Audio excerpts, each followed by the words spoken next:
The stars looked different from the bridge of the Taeguk Dawn. Captain Dae-ho Kim stood before the wide viewing window, watching the blue and silver planet grow larger as his ship approached. His hands were steady, but his heart beat faster than usual.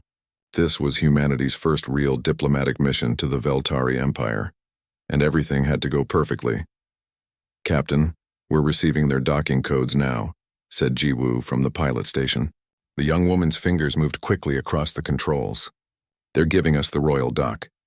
"That's a big honor," Dae-ho nodded. He was 34 years old and had commanded ships for 8 years, but nothing had prepared him for this moment.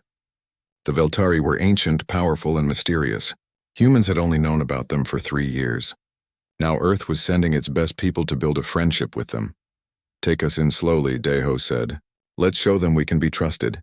Behind him, Ambassador Hyejin Park checked her datapad for the 100th time. She was Earth's expert on alien biology, and had studied everything humans knew about the Veltari. It wasn't much. The tall, elegant aliens kept to themselves and rarely shared information about their culture or bodies. "Captain, did you read the brief about their Empress?" Hyejin asked. "I did. Empress Lysara. She's over 300 years old but looks young. Their biology is nothing like ours." "That's what worries me," Hyejin said quietly. "They asked specifically for this meeting. They reached out to us. The Veltari never do that. Something is wrong." The ship glided into the massive docking bay. Through the windows, Dae-ho could see Veltari workers moving around. They were tall, at least 7 feet, with skin that seemed to glow with soft light patterns. Their movements were graceful, almost like they were dancing instead of walking. When the airlock opened, Dae-ho straightened his uniform and walked out with Hyejin beside him. A group of Veltari guards stood waiting, and between them stood 2 figures who took his breath away.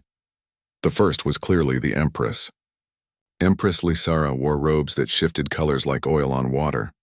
Her skin glowed with golden patterns that moved slowly across her arms and face.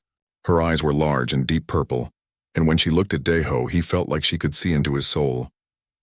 Despite being over 3 centuries old, she looked no older than a human woman in her 30s. Beside her stood another Veltari woman, slightly shorter but just as beautiful. Her skin patterns glowed with silver instead of gold. This had to be Princess Nivera, the Empress's daughter. "Captain Kim," the Empress said in perfect English. Her voice was like music. "Welcome to Veltari Prime. We are honored by your presence." Dae-ho bowed respectfully. "The honor is ours, Empress. Earth sends its friendship and hope for a strong alliance." "Come," Lysara said. "We have much to discuss. Time is not our friend in this matter." They were led through corridors that seemed grown rather than built. The walls curved smoothly and glowed with soft light. Everything was beautiful, but Dae-ho noticed something odd. They passed very few Veltari, and those they saw were all female. Where were the males? The throne room was enormous. The ceiling rose high above them, showing the stars through clear crystal. The Empress sat on a throne that seemed to be made of living vines, and Princess Nivera stood at her right hand. Dae-ho and Hyejin were offered seats that adjusted to their smaller human bodies. "Captain Kim, Ambassador Park," the Empress began, and her voice had lost its welcoming warmth. Now she sounded tired and sad. "I must be honest with you. We did not invite you here simply for friendship. We invited you because we are dying." Hyejin leaned forward. "Dying, but your empire spans dozens of star systems. Your technology is centuries ahead of ours. Technology cannot save us from this." Princess Nivera spoke for the first time. Her voice was younger than her mother's but carried the same musical quality. "Our people are going extinct. We have hidden this truth for 200 years, but we can hide it no longer." The Empress stood and walked to a window overlooking her city. 10,000 years ago, my people decided to perfect ourselves through genetic selection. We chose who could have children and who could not. We bred for beauty, intelligence, and long life. We succeeded, but we made a terrible mistake. "You lost genetic diversity," Hyejin said softly. "Your DNA became too similar." "Yes," Lysara said. "Now our males are nearly all sterile. Only 3 in every 100 can father children. Our females are losing fertility as well. In another 200 years, there will be no more Veltari children born. We will be extinct." Dae-ho felt his chest tighten. An entire civilization dying slowly. "What can we do? Earth's medical knowledge is limited compared to yours, but we'll help however we can." "We need more than your knowledge, Captain," the Empress said, turning to face him. We need your genetics. Silence filled the room. Daeho looked at Hyojin, confused. The ambassador's eyes went wide. You've tested human DNA. You found compatibility. We have studied every species we've encountered, Princess Nevera said, stepping forward. None were compatible with our biology. Our bodies reject artificial genetic combination. We tried for 2 centuries and every attempt failed. Then we discovered humans. Your DNA is different, strong, adaptable. We tested samples from your first contact mission, the Empress admitted. We found that human and Veltari DNA can combine naturally. Your genetics could save our species. Daeho stood up slowly. What exactly are you asking us to do? Lysera looked him in the eyes. We are asking for volunteers. Human males who would be willing to father children with Veltari females. We know this is unprecedented. We know it asks much of your people, but it may be our only hope. I'll do it, Daeho said immediately. Everyone stared at him. Hyojin grabbed his arm. Captain, you need to think about this. We need to discuss it with Earth. There are medical risks, political implications. My wife and daughter died in the colony plague on Mars 5 years ago. Daeho said quietly. I understand what it means to lose everything. I understand extinction-level threats. If I can help save an entire species, I will. The Empress's eyes shimmered with something that looked like tears. You are a brave man, Captain. But you should know everything before you decide. There is more. Princess Nevera stepped forward, her silver patterns glowing brighter. Captain Kim, in our culture, it is the highest honor for a mother and daughter to choose the same mate. It shows he is truly worthy. My mother wishes to bear your child, and so do I.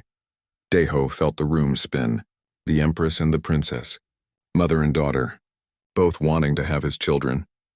I know this is shocking to humans, Lysara said gently. But for us, it is natural.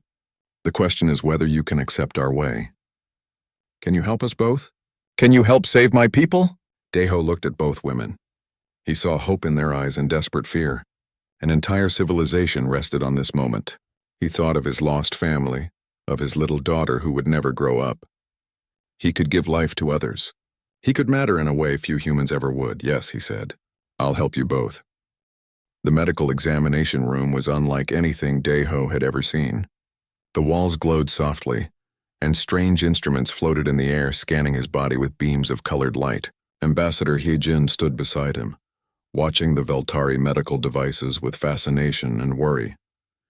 Your biology is remarkable, the Veltari doctor said. Her name was something Daeho couldn't pronounce, so she told him to call her Dr. Melka. Human bodies are built to survive and adapt. You evolved on a harsh world, didn't you? Earth has always been difficult, Hyojin answered. Diseases, climate changes, predators. Humans had to become tough to survive. That toughness is in your DNA, Dr. Melka said, showing them images on a floating screen. Your genetic code has incredible diversity and flexibility. It can combine with Veltari DNA in ways we never thought possible. In fact, Captain Kim's compatibility rating is 97%. That's higher than most Veltari have with each other now. Daeho stared at the swirling patterns on the screen. So it will really work? I can really father children with them. Not just father children, the doctor said with excitement in her voice. Your offspring will be healthier and stronger than pure Veltari children have been in centuries. You're not just saving our species, Captain. You're helping us heal. After the examination, Daeho returned to his quarters on the Taeguk Dawn. His crew had been informed of the basic situation, and they had mixed reactions. Bora, his chief engineer, thought he was crazy. Tae-sung, the ship's medic, worried about the medical risks. But Jiwoo, his pilot, had simply hugged him and said she was proud. That evening, Princess Nevera came to visit him. She wore simpler robes than before, and her silver patterns glowed softly in the dim light of his quarters. She looked nervous, which surprised him. She was royalty, after all. May I sit? She asked. Of course, Daeho said, gesturing to a chair. Can I get you anything? I don't know what Veltari drink, but I'm fine, she said, sitting gracefully. For a long moment, she just looked at him. You're smaller than I expected. Humans are so compact, he laughed. You're about 2 feet taller than me. I feel like a child next to you.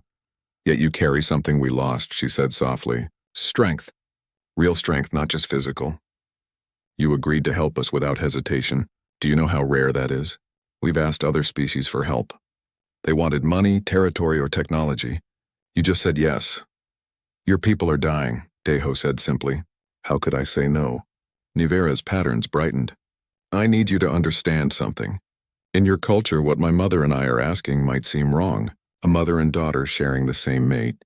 But for us, it's the highest honor. It means we both see the same worth in you. It means we trust you with our future. I won't lie, Deho admitted. It's strange for me. On Earth, that wouldn't be acceptable. But I'm not on Earth. I'm here and I need to understand your ways. I'm 89 years old, Nivera said. That's young for my people, like your late 20s. I've never thought about having children before. Our fertility is so low that most of us don't even try. But when we discovered human compatibility, I felt something I'd never felt before. Hope. She stood and walked to his window, looking out at her world. I want you to know this isn't just duty for me. When I first saw you walk off your ship, I felt something. Curiosity, maybe, attraction. You're so different from us. Your emotions are so close to the surface. You feel everything so strongly. It's beautiful. Deho joined her at the window. I'm attracted to you too, and to your mother. Is that wrong? No, Nivera said, turning to face him. It's right. It's what should happen. But I need to know you understand what you're agreeing to. This isn't just reproduction. In our culture, to father a child is to bond with the mother. You'll be part of our lives forever, part of our family. Both of us. I lost my family, Deho said quietly. Maybe I can find a new one. Nivera reached out and touched his face gently. Her hand was warm, and the patterns on her skin pulsed with light. Then let us begin. Over the next 3 months, Deho lived between two worlds. He spent time on his ship with his crew, but most of his days were in the royal palace learning Veltari customs and language. The Empress had insisted on a traditional bonding period before conception. Empress Lysara was patient and wise. She taught him their history, their philosophy, their art. They would walk in the palace gardens, talking for hours. She told him about the early days of her empire, about the mistakes her people had made, about her fears for the future. I've ruled for 270 years, she said one evening as they sat by a glowing fountain. I've seen the slow decline of my people. Every year, fewer children are born. Every year, more of our males become sterile. I felt so helpless, Deho. An empress with all this power, and I couldn't save my own people. You're saving them now, he said. We're saving them, she corrected. Together. One night after a formal dinner, Lysara brought him to her private chambers. The room was beautiful, filled with floating lights and the scent of alien flowers. She stood before him, and for the first time he saw fear in her eyes. I haven't been with anyone in 50 years, she admitted. After my husband died, I closed that part of my heart. But now I must open it again, not just for duty, but because I feel something for you. Something real. Deho took her hands. They were trembling slightly. I'm scared too, but we'll figure this out together. That night they bonded in the way of the Veltari. It was gentle and strange and wonderful. Her skin glowed brighter as they connected, and Deho felt something beyond physical. It was like their minds touched just for a moment. He felt her loneliness, her hope, her growing affection for him. 3 weeks later, he bonded with Princess Nivera. She was different from her mother, more playful and curious. She wanted to know everything about Earth, about humans, about him. Their bonding was filled with laughter and discovery. You're so warm, she said, curled against him afterward. Veltari run cooler. I like your warmth. I like your light, he said, tracing the silver patterns on her shoulder. You're both so beautiful. We're lucky, Nivera said. Lucky that you came. Lucky that you're kind. Another man might have treated this as just duty or conquest. But you care. I can feel it. A month after the bondings, Dr. Melka confirmed what they hoped. Both Empress Lysara and Princess Nivera were pregnant. The news spread across Veltari Prime like wildfire. For the first time in 200 years, there was genuine hope. But not everyone was happy. General Cormac, leader of the Veltari military, stood before the High Council and spoke with anger. This is wrong.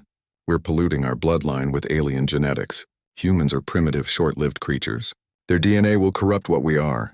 What we are is dying, Lysara said coldly from her throne. Would you prefer extinction to adaptation? I would prefer we find another way, Cormac growled. Any way that doesn't involve these humans. The debate raged for days.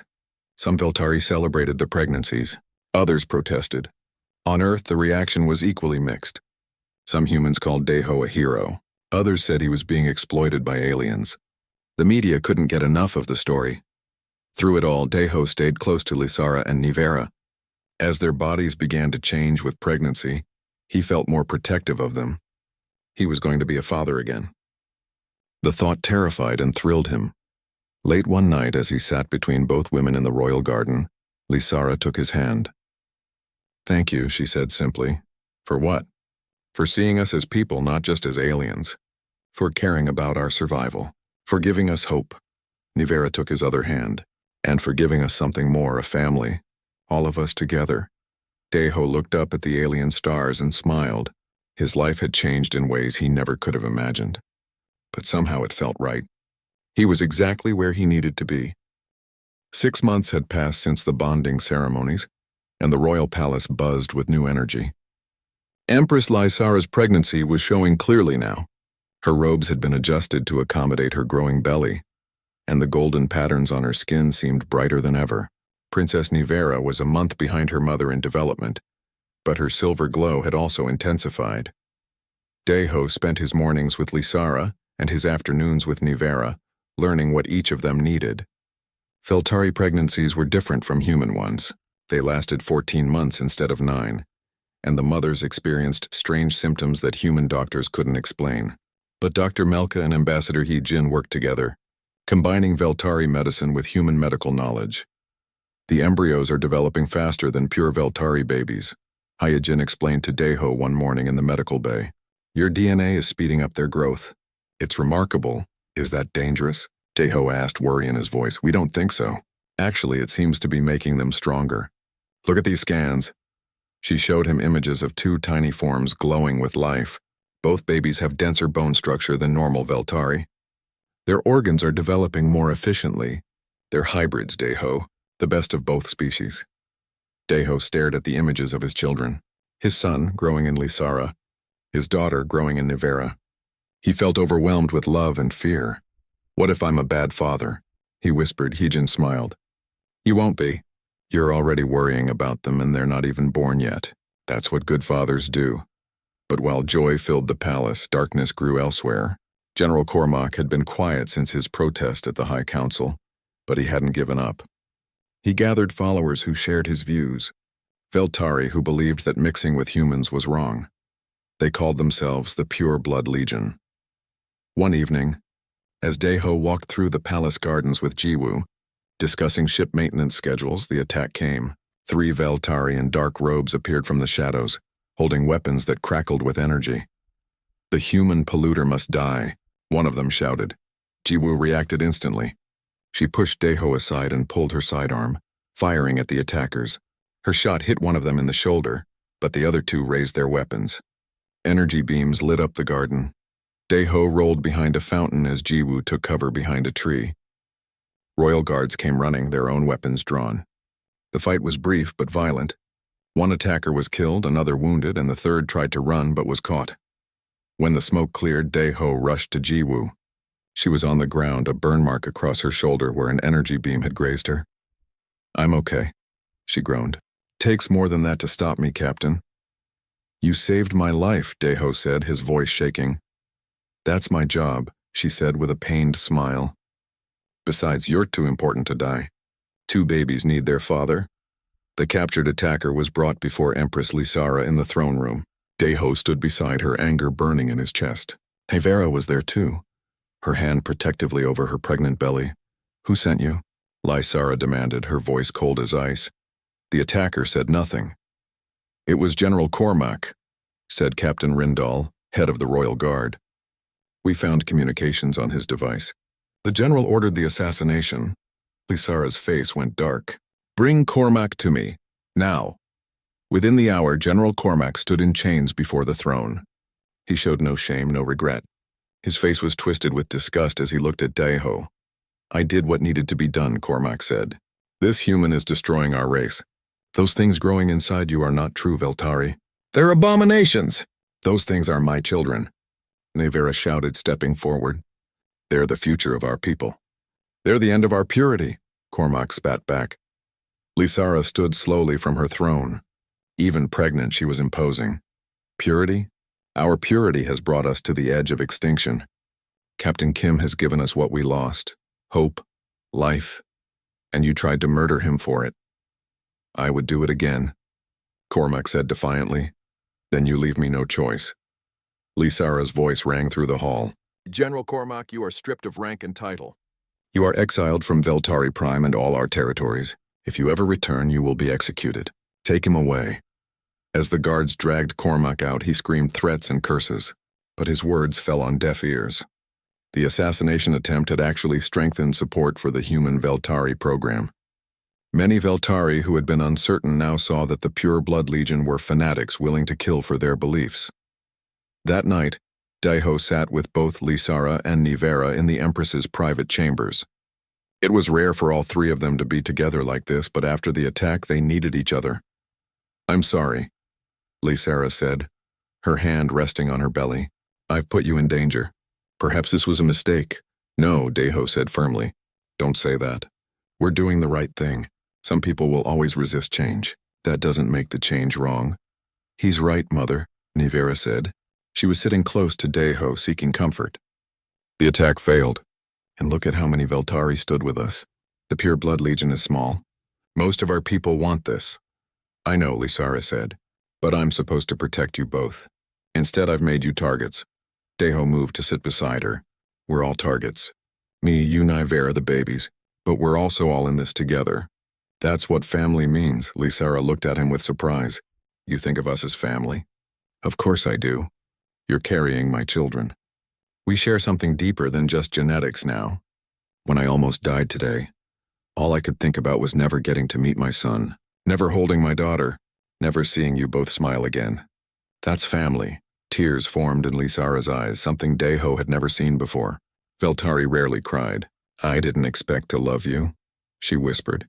This was supposed to be about survival. But somewhere along the way, it became about more. You make me feel things I haven't felt in a century.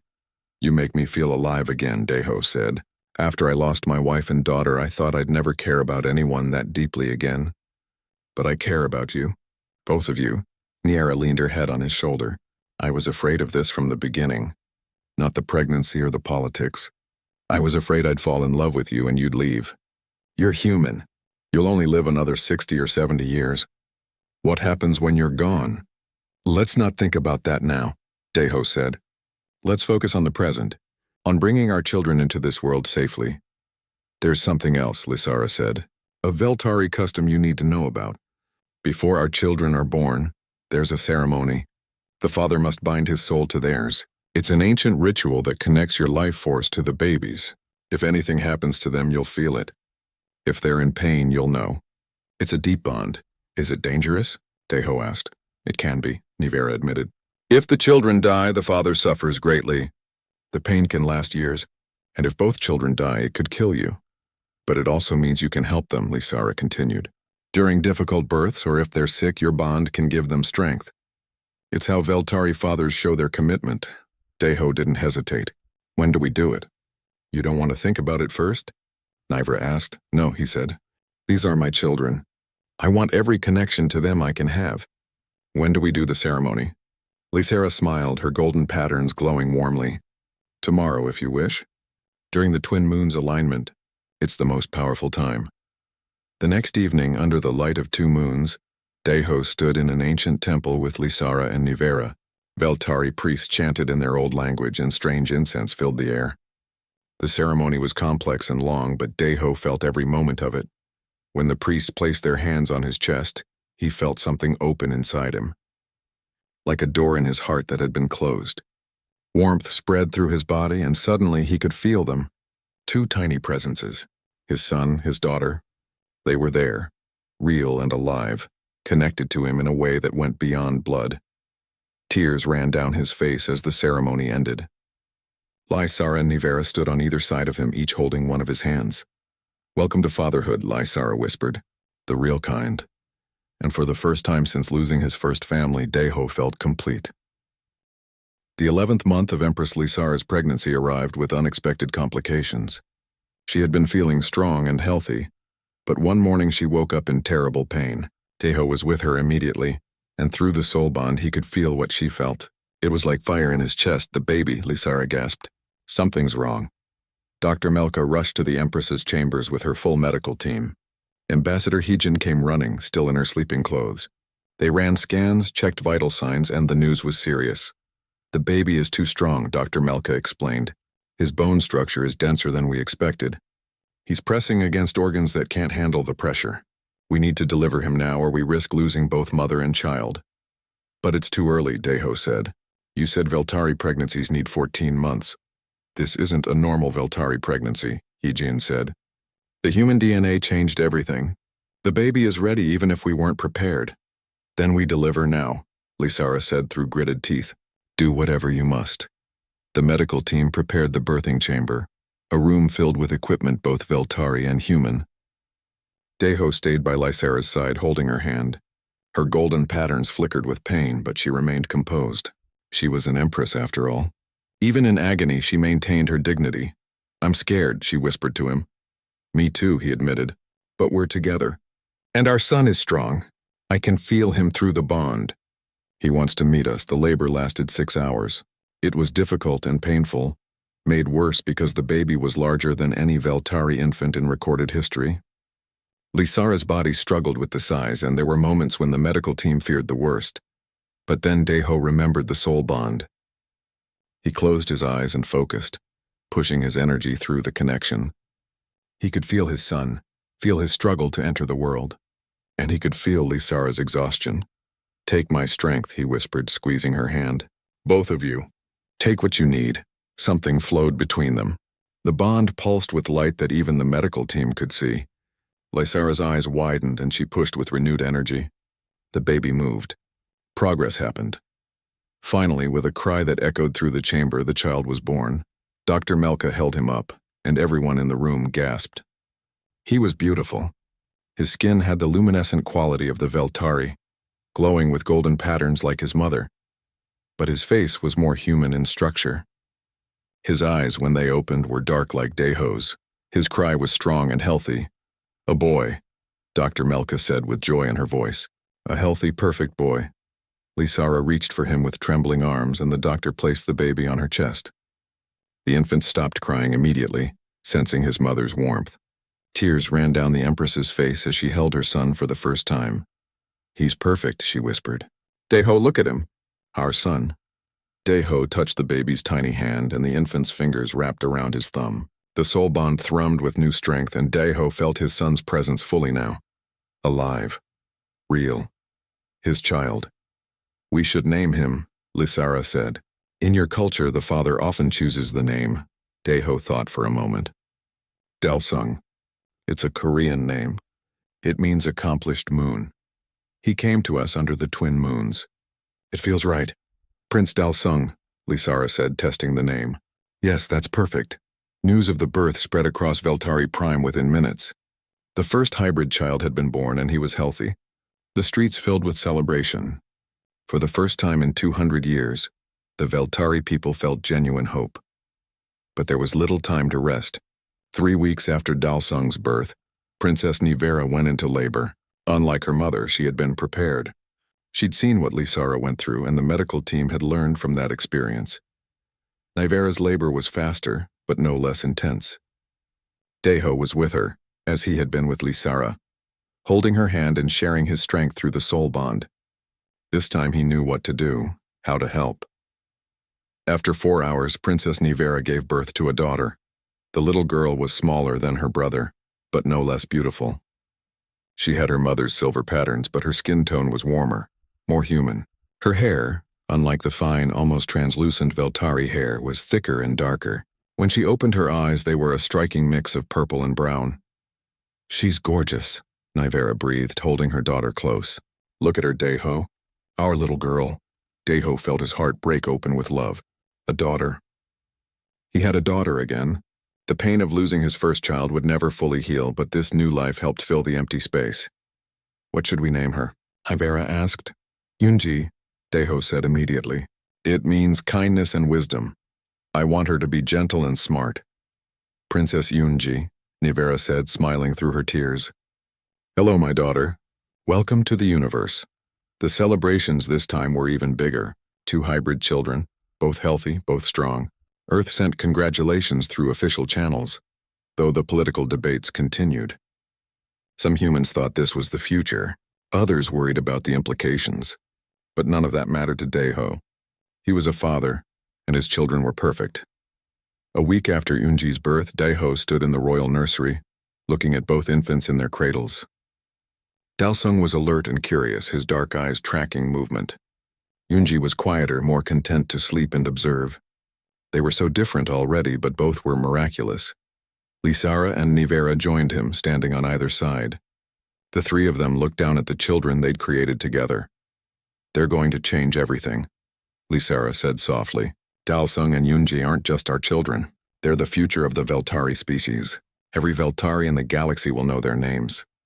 "That's a lot of pressure for two babies," Daeho said. "They won't be alone," Nivera said. "They'll have us. And soon they'll have others like them. Earth has agreed to send more volunteers. Other human men are willing to help our species." "Really?" Daeho asked, surprised. 47 men have already volunteered," Lisara said. "They're being screened now. Within a year, there could be dozens more hybrid children. A whole generation, all because you showed us it was possible." Daeho felt overwhelmed. What had started as one man's choice was becoming something much larger. A bridge between two species.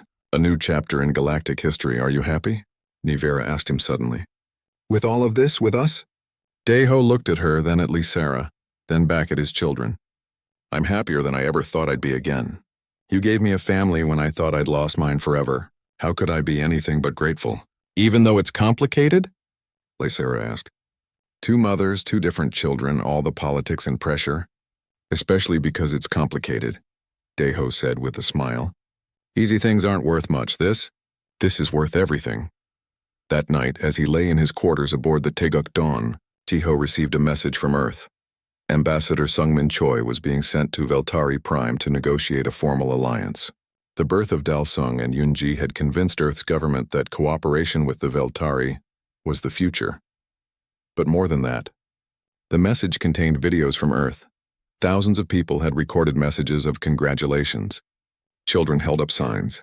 Scientists discussed the genetic implications. World leaders praised his courage.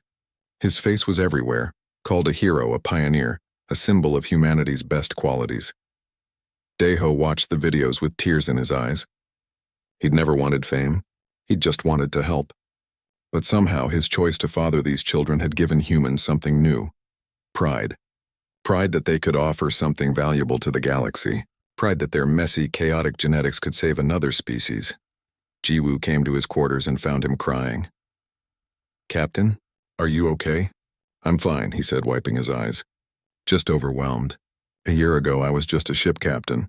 Now I'm a father to two hybrid children, and Earth thinks I'm some kind of hero." Jiwoo sat beside him. "You are a hero. You saved an entire species, and you're a good man who stepped up when it mattered. That's what heroes do." "I miss them," Daeho admitted. "My wife, my first daughter. Sometimes I feel guilty for being happy, like I'm replacing them." "You're not replacing them," Jiwoo said gently. "You're honoring them. They would be proud of you. You turned your grief into something beautiful. That's not replacement. That's healing." Daeho nodded, knowing she was right. His first family would always be in his heart. But now he had a second family, strange and complicated and wonderful. Two mothers who loved him. Two children who needed him. A whole species that depended on him. It was terrifying. It was exhausting.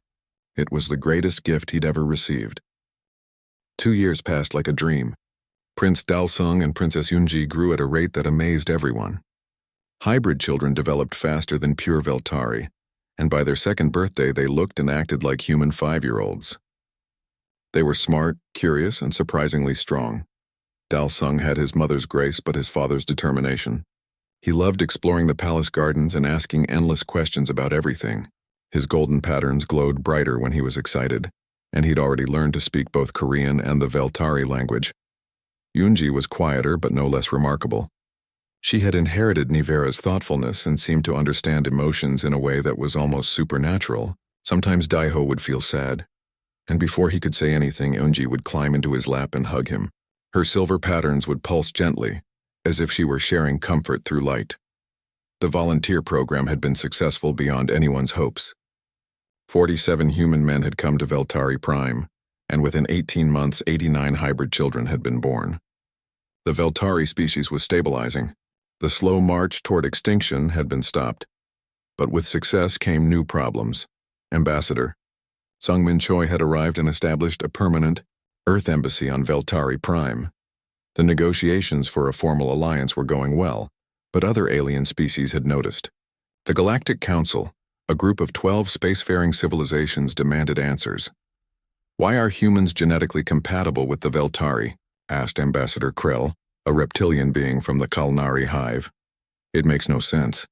Your species evolved on opposite sides of the galaxy." Daeho attended the council meeting, along with Lysara Nivera and Ambassador Sungmin. The massive council chamber held representatives from species he'd only read about. Some looked almost human. Others were completely alien, with forms that hurt to look at for too long. "We've studied this extensively," Ambassador Haijin said, presenting research data. Earth's evolutionary history was harsh. Constant environmental changes, diseases, predator pressure. Human DNA became incredibly adaptable. We have high genetic diversity and flexible chromosomes. This allows compatibility with many species, not just the Veltari. "How many species?" asked another council member. "A floating creature made of energy patterns. Our tests suggest humans might be compatible with at least 60% of known species," Yijin admitted. "Maybe more." The council chamber erupted in noise. Some species seemed excited. Others were clearly afraid. Ambassador Krell's scales turned a darker color, which Daeho had learned meant anger or concern. "This makes humans dangerous," Krell said. "You could infiltrate species, alter their genetics, change them from within. Or we could help them," Daeho said, standing up. All eyes turned to him. "The Veltari were dying. Now they're thriving. We didn't infiltrate them. We saved them. Isn't that what civilized species should do? Help each other?" "You say that now," Krell hissed. "But what happens when humans spread across the galaxy? What happens when every species has human hybrid children? Will you still be helpers, or will you become conquerors?" "Humans don't want to conquer anyone," Ambassador Sungmin said firmly. "We're explorers, not invaders. We offer friendship and cooperation. Nothing more." The council debated for hours. Finally, they came to a decision. Humanity and the Veltari would be given protected partnership status. This meant other species couldn't interfere with their alliance. But it also meant both civilizations would be watched closely.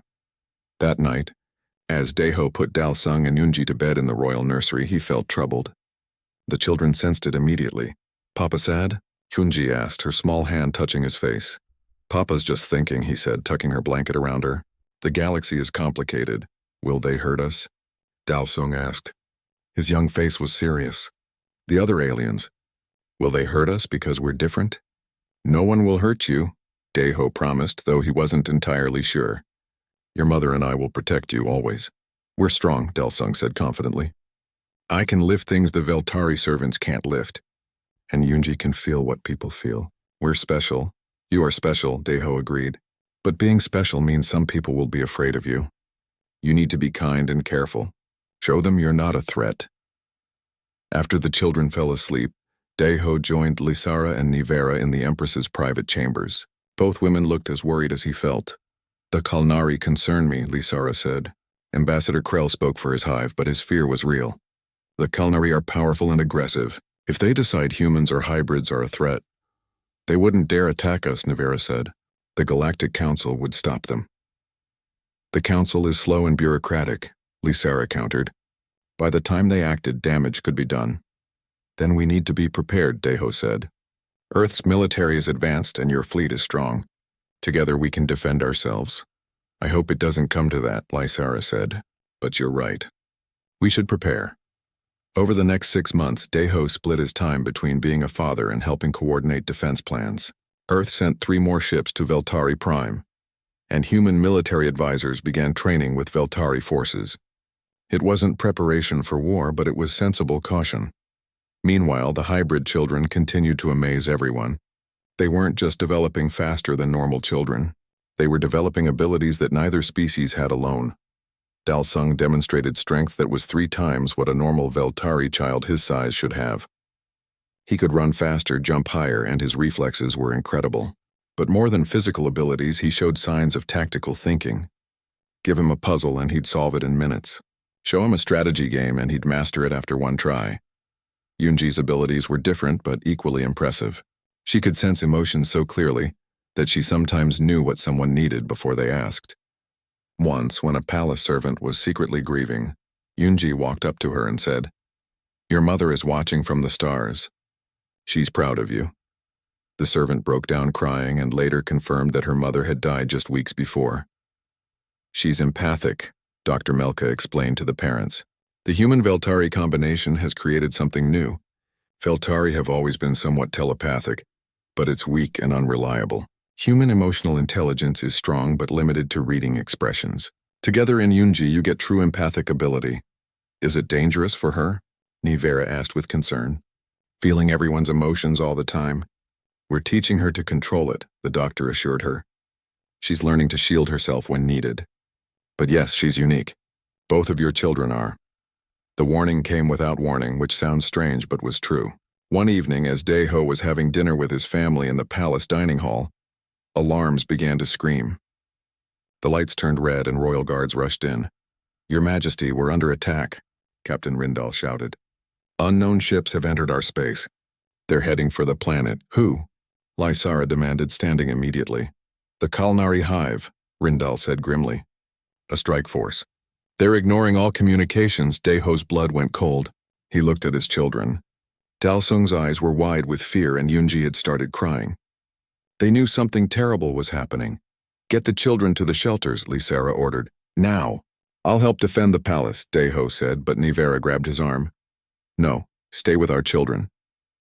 They need you. We need you alive." "Your mother is right," Lysara said. "Go. Keep Dalsung and Yunji safe. That's your duty now." Daeho wanted to argue, but he knew they were right. He scooped up both children and ran with the guards toward the underground shelters. Behind him, he heard the sound of explosions as the Kalnari ships began their attack. In the shelter, surrounded by frightened Veltari civilians, Daeho held his children close. Dalsung was trying to be brave, but his hands were shaking.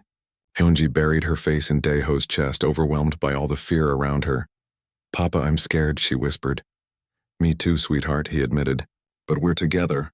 That's what matters. Why do they want to hurt us?" Dalsung asked. "Because they're afraid," Daeho said. "They don't understand what you are, and fear makes people do terrible things." Above them, the battle raged. Through the soul bond, Daeho could feel that both Lysara and Nivera were alive but in danger. His heart pounded with the need to protect them, to fight beside them, but he had to trust they could handle themselves. His job was here, with his children. Then something strange happened. Both Dalsung and Yunji suddenly went very still. Their eyes glazed over and their skin patterns began to glow brighter than Daeho had ever seen. "What's happening?" he asked Dr. Melka, who was also in the shelter. "I don't know," she said, scanning them with a medical device. "Their brain activity is spiking. They're doing something, but I don't know what." Above ground, the battle took an unexpected turn. The Kalnari attackers, who had been winning, suddenly stopped. Their ships began to retreat, and those on the ground seemed confused and disoriented. Within minutes, the attack was over. When Lysara and Nivera came to the shelter, both were injured but alive. They rushed to their children, who slowly came back to normal awareness. "What did you do?" Lysara asked Dalsung gently. "We felt you," the boy said simply. "You were in danger. So we pushed. Together." "Pushed?" Daeho asked. "With our minds," Yunji added. "We felt the bad aliens and made them feel scared. 3 more years passed, but those years changed everything. Prince Dalsung and Princess Yunji were now 5 years old in actual time, but developed like human 10-year-olds. Their abilities had grown stronger, and the Galactic Council couldn't ignore what they represented anymore. The human-Veltari hybrid program had produced 89 children in the first generation. Each one showed remarkable abilities. Some had strength. Others had empathic powers. A few showed signs of telepathy, but none were as powerful as Dalsung and Yunji. They were the first, the strongest, the template for what hybrid children could become. Daeho had officially become royal consort, a title that meant he was formally bonded to both Empress Lysara and Princess Nivera. It was unusual even for the Veltari, but their culture had adapted. What mattered was the family they'd built together, strange as it was. He split his time between Earth and Veltari Prime now. Earth wanted him home regularly to speak about the alliance and serve as an ambassador for human-alien cooperation. But his heart was with his children, watching them grow into something extraordinary. "Papa, watch," Dalsung called out in the training yard. The boy lifted a stone block that weighed as much as an adult Veltari. His golden patterns glowed brightly with the effort, but he held it steady. "Very good," Deho said proudly. "But remember what we talked about. Strength isn't about showing off, it's about helping others." "I know, Papa," Dalsung said, setting the block down carefully, "but it feels good to be strong." Nearby, Yunji sat in meditation with her mother Nivera. The girl's silver patterns pulsed in a slow, steady rhythm as she practiced controlling her empathic abilities. She could now sense emotions from hundreds of feet away, but it took concentration to filter out the noise. "Better," Nivera said softly. "You're learning to build walls, not to shut people out, but to protect yourself from being overwhelmed." "It's hard, Mama," Yunji said. "Everyone feels so much all the time. Sometimes I just want quiet." "I know, little star," Nivera said, stroking her daughter's dark hair. "But your gift is precious. You can help people in ways no one else can." That afternoon, the Galactic Council announced it would be holding a special session on Veltari Prime. All 12 member species would send representatives. The topic: the Human Veltari Alliance and its implications for the galaxy. Ambassador Sung Min prepared briefing materials for days. Earth sent additional diplomatic staff and scientists. The Veltari government prepared to host the largest gathering in their history. And everyone knew that the real question wasn't about alliances or trade. It was about the children. The council wanted to see what human Veltari hybrids could do, and they wanted to decide if they were dangerous. The night before the council session, Deho sat with Lisara in her chambers. She looked tired, the weight of leadership heavy on her shoulders. "They're going to ask to study our children," she said quietly. "Some council members think hybrids are a threat. Others see them as tools to be used. Very few see them as just children." "They're not getting near Dalsung and Yunji," Daiho said firmly. "I don't care what the council wants." "I agree," Lisara said. "But we need to be smart. If we refuse entirely, they'll become more suspicious. We need to show them the children are not a threat while also protecting them." "How do we do that?" Deho asked. "We show them what the children can do," Nivera said, entering the room. "But on our terms.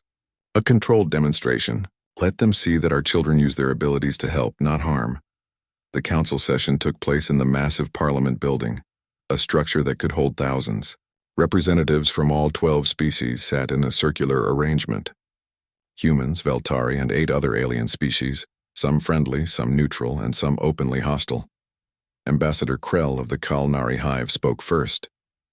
His reptilian form coiled on a raised platform as he addressed the assembly. "We gathered today because of a dangerous development. The Human Veltari Alliance has produced hybrid offspring with abilities that exceed both parent species.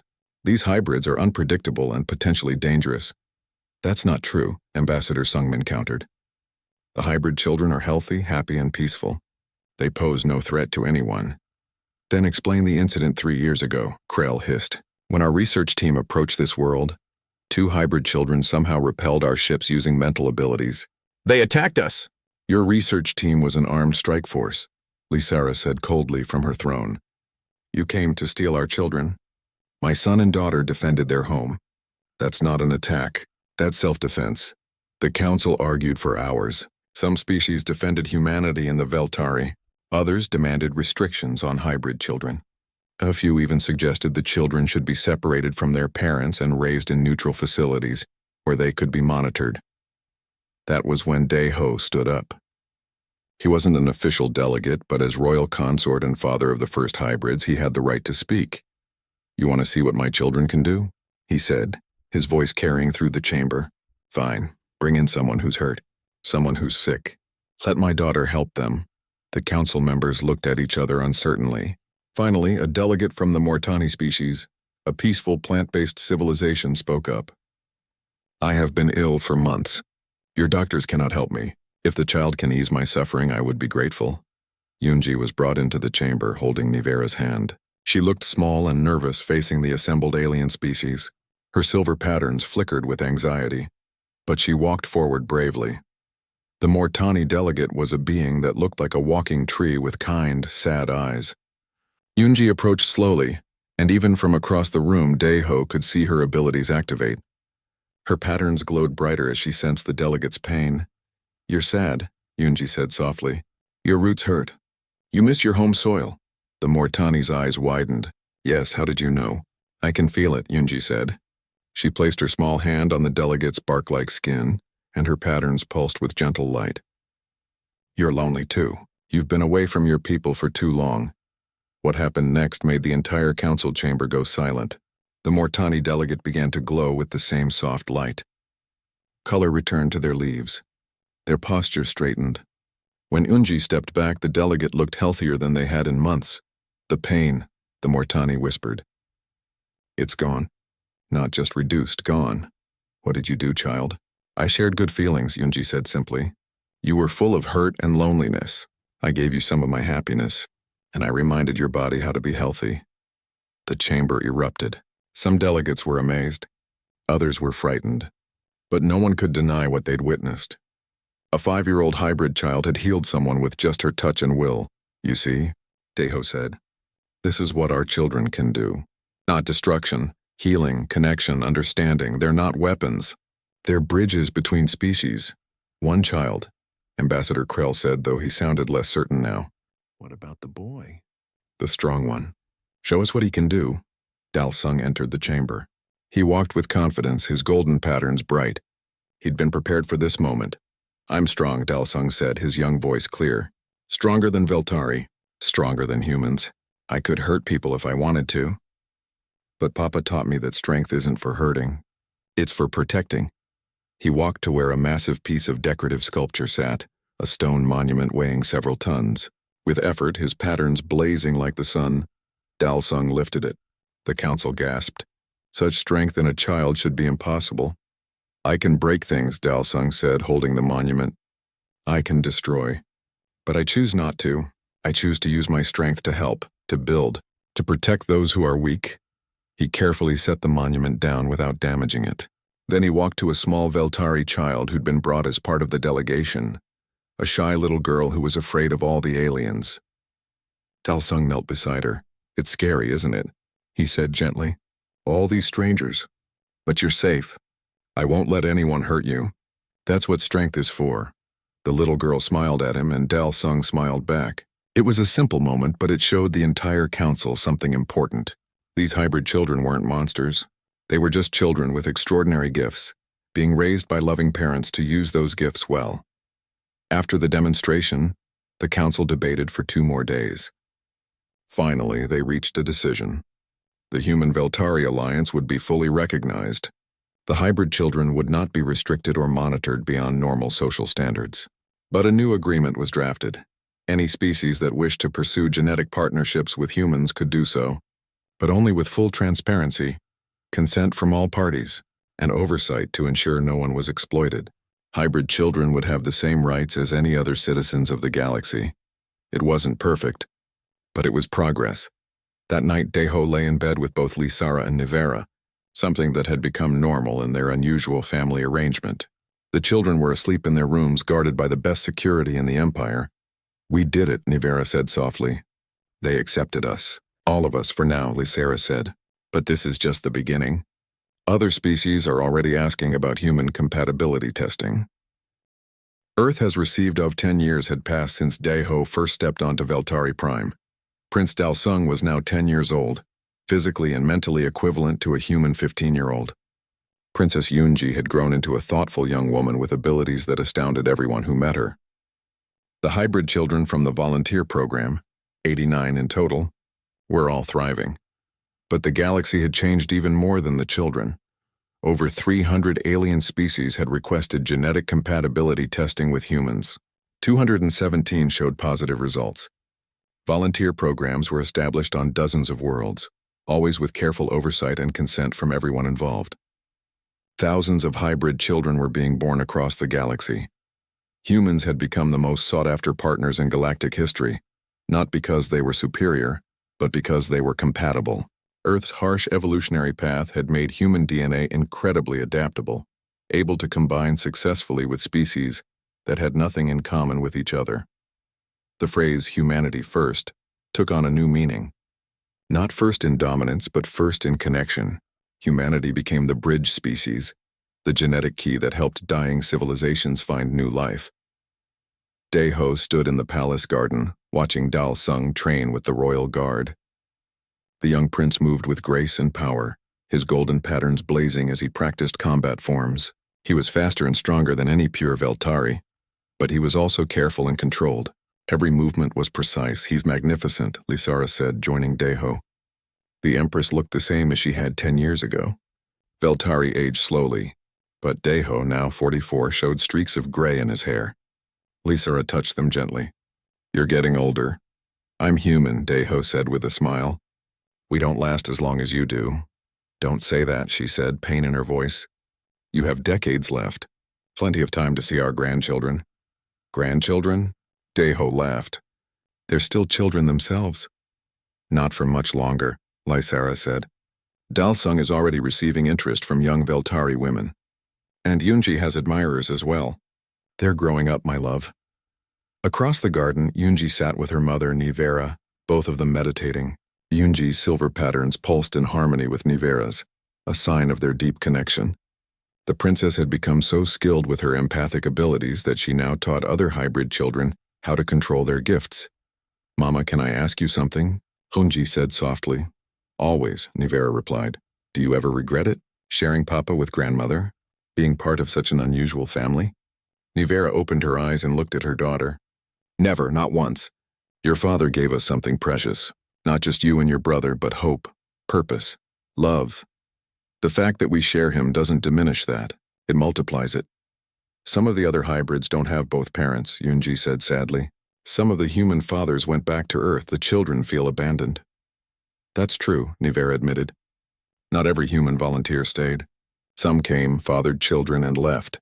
It's one of the complications of the program. But your father's different. He stayed, he committed. He loves us. I know, Yunji said. I can feel it. His love is like sunshine, warm and constant. That afternoon, an urgent message arrived from Earth. Ambassador Sung Min called an emergency meeting with Daeho, Lysara, and the Veltari High Council. When they gathered in the council chamber, Sung Min looked worried. We have a problem, he said. A big one. The Kalnari Hive has been conducting illegal experiments. What kind of experiments? Lysara demanded. They've been trying to create their own hybrid warriors, Sung Min explained, bringing up holographic images. They kidnapped human volunteers from a colony world and forced them to provide genetic material.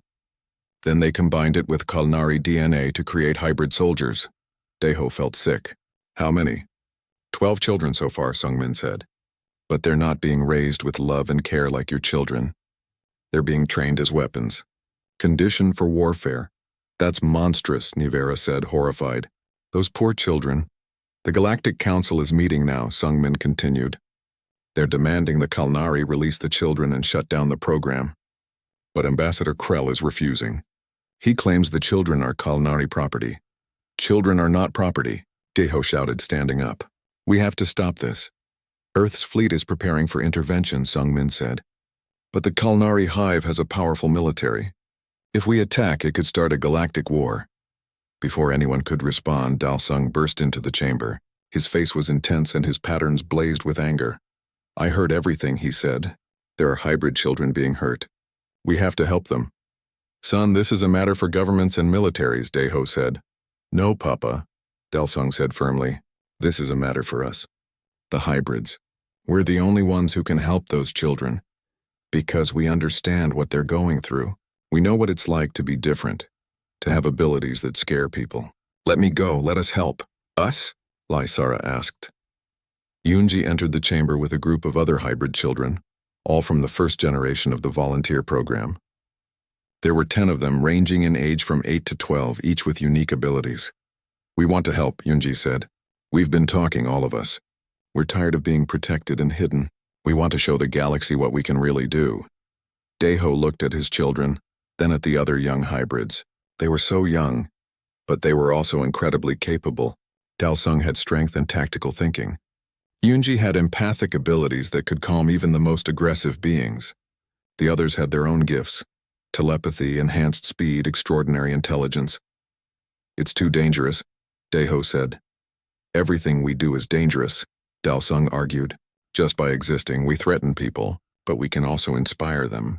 We can show them that hybrids aren't weapons or property. We're people who can help, who can make things better. Lysara looked at Nivera, then at Daiho. They're right, she said slowly. We've been trying to protect them, but maybe it's time to let them protect others. The mission was planned carefully. Earth's fleet would provide transport and support, but the hybrid children would lead the rescue. It was unprecedented, but Ambassador Sungmin agreed it was the best chance for success. Adult soldiers storming a culinary facility would result in bloodshed. Children reaching out to other children might have a chance at peace. The night before they left, Daeho sat with Dalsung and Yoonji in their quarters. He was terrified of letting them go, but he was also proud beyond measure. Remember what I taught you, he said. Strength isn't about fighting. It's about protecting. Use your abilities only as much as you need to. Don't hurt anyone if you can help it. We know, Papa, Dalsung said. You've told us 1,000 times. I'll tell you 1,000 more, Daeho said, pulling both children into a hug. Because I love you, and I'm scared of losing you. You won't lose us, Yoonji said softly. I can feel your love, Papa. It's like armor around us. We'll be safe because you love us so much. The fleet traveled to the Kalnari Hive's moon base where the experiments were being conducted. When they arrived, Ambassador Krell's forces surrounded the facility, weapons ready. It looked like war was inevitable. But then Dalsung broadcast a message on all channels. His young face appeared on every screen, his golden patterns glowing with determination. Ambassador Krell, my name is Dalsung. I'm a hybrid, like the children you're holding. I'm not a weapon. I'm not property. I'm a person, and I'm here to bring those children home. You have no authority here, hybrid, Krell's voice hissed back. Maybe not, Dalsung said, but I have something better. I have understanding. Those children you're training as weapons? They're scared. They're confused. They don't understand why you're hurting them. Let me talk to them. Let me show them they're not alone. This is a Kalnari matter, Krell insisted. No, Yoonji's voice joined her brother's. This is a hybrid matter. Those children are our brothers and sisters. We're not leaving without them. What happened next shocked everyone. The 12 hybrid children inside the facility felt the telepathic call from Dalsung and Eunji. They felt the love and acceptance radiating from the rescue team, and they responded. Together, the 12 captive children used their combined abilities to break free from their holding cells. They ran toward the facility's main doors where the rescue team waited. The Kalnari guards tried to stop them, but Dalsung and the other rescue hybrids created a telepathic shield that protected the escaping children. When the 12 reached the doors, the hybrid rescue team surrounded them with love and protection. Yoonji touched each frightened child, sharing calm emotions and acceptance. The others used their abilities to keep the Kalnari guards at bay without seriously hurting anyone. Ambassador Krell watched in stunned silence as the children walked calmly to the waiting Earth ships. There was no violence, no destruction, just children helping children. You see, Ambassador, Dalsung said, his young voice carrying authority beyond his years. We're not weapons. We're bridges. We connect people. That's what hybrids are meant to do. The rescued children were brought back to Veltari Prime, where they received medical care and counseling. Some were traumatized, all were confused, but with time and love they began to heal. The Galactic Council condemned the Kalnari Hive and placed strict sanctions on them.